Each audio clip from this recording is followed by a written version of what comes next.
Halo semua, kalian pasti tahu kan aktivitas yang setiap hari kita lakukan, yaitu makan. Nah, kali ini kami akan membahas seputar aktivitas makan melalui sudut pandang biopsikologi. Jadi simak terus ya videonya. Proses pencernaan.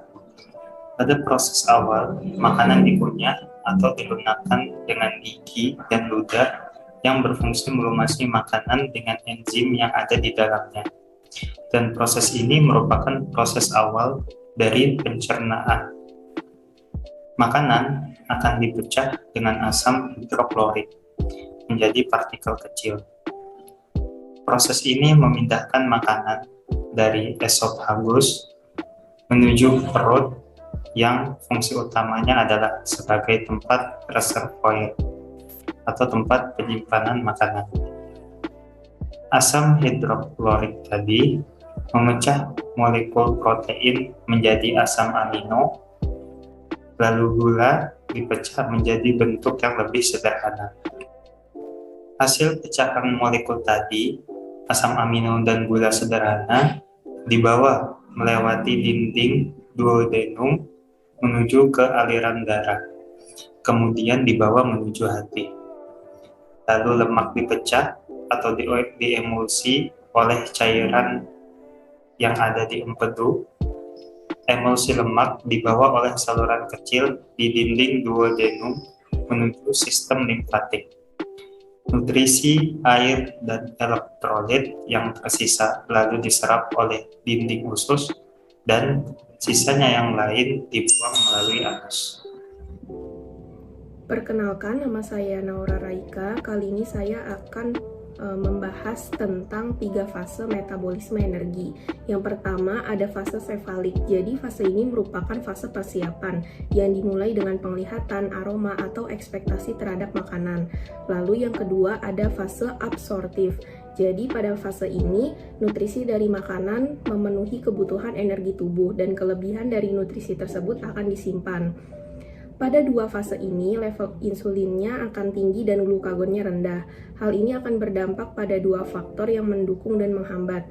Hal yang mendukung yang terjadi seperti memanfaatkan glukosa dalam darah sebagai sumber energi, mengubah kelebihan glukosa menjadi glikogen dan lemak, mengubah asam amino menjadi protein, dan menyimpan glikogen di hati dan otot, lemak di jaringan adiposa, serta protein di otot.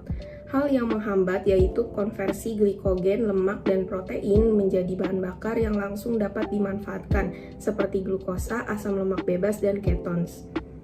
Lalu fase ketiga yaitu fase fasting. Pada fase ini energi ditarik dari tempat penyimpanan untuk memenuhi kebutuhan langsung tubuh.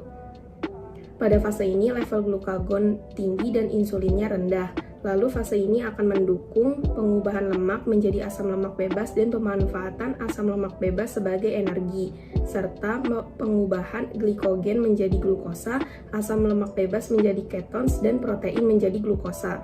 Fase ini akan menghambat pemanfaatan glukosa oleh tubuh tetapi bukan oleh otak, pengubahan glukosa menjadi glikogen dan lemak, dan asam amino menjadi protein, serta menghambat penyimpanan lemak pada jaringan adiposa. Teori rasa lapar dan makan. Ada 2 macam teori mengenai rasa lapar dan makan.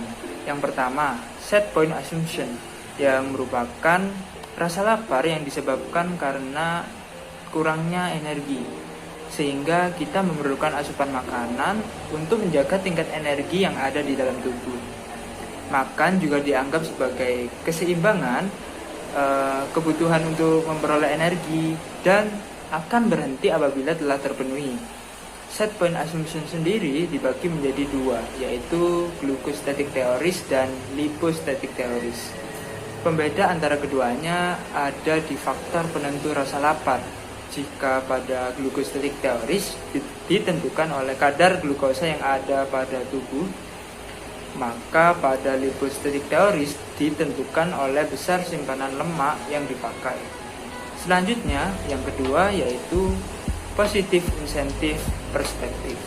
Pada teori ini berpandangan jika kita makan dipengaruhi oleh faktor rasa, pengalaman makan yang menimbulkan efek tertentu, waktu makan, jenis dan jumlah makanan, adanya seseorang yang sedang makan, kadar glukosa dalam darah, dan lain sebagainya. Secara umum, teori ini mengaitkan dengan adanya stimulus eksternal dalam rangka memicu rasa lapar dan makan. Faktor penentu perilaku makan. Ada faktor yang dapat menentukan apa yang kita makan. Yang pertama, yakni mempelajari preferensi rasa. Jadi rasa apa yang disukai dan rasa apa yang tidak disukai. Kemudian yang kedua, yakni memilih makanan yang mengandung vitamin dan mineral. Selanjutnya ada faktor yang mempengaruhi kapan suatu individu akan makan. Yang pertama yakni saat merasa kelaparan atau saat adanya produksi saliva berlebih di dalam mulut saat suatu individu melihat makanan. Kemudian yang kedua ada kondisi Pavlovian, yakni saat suatu stimulus akhirnya dapat memunculkan respon setelah diasosiasikan dengan stimulus lainnya yang dapat memunculkan respon.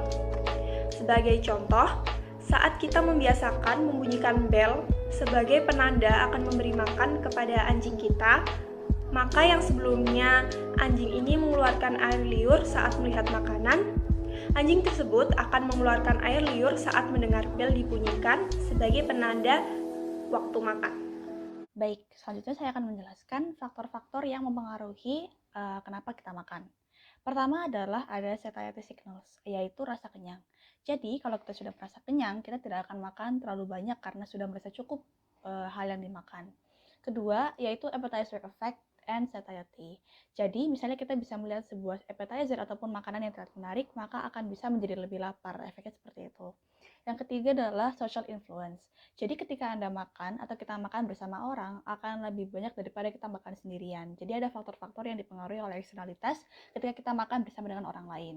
Yang keempat, yaitu shame eating, atau kita bisa disebut dengan lapar mata. Misalnya karena kita makan karena ingin makan saja, bukan karena kita sebenarnya lapar atau membutuhkan nutrisi tersebut.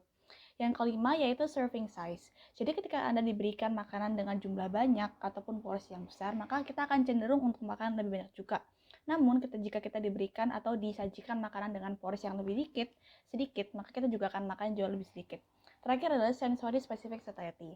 Jadi, kita makan bukan untuk mendapatkan rasa kenyang, tetapi karena kita melihat ada banyak macam makanan. Jadi, kita tertarik untuk mencoba-coba, misalnya dalam prasmanan pernikahan, ataupun ada misalnya banyaknya menu, sehingga kita tertarik untuk mencoba berbagai makanan yang ada di menu tersebut.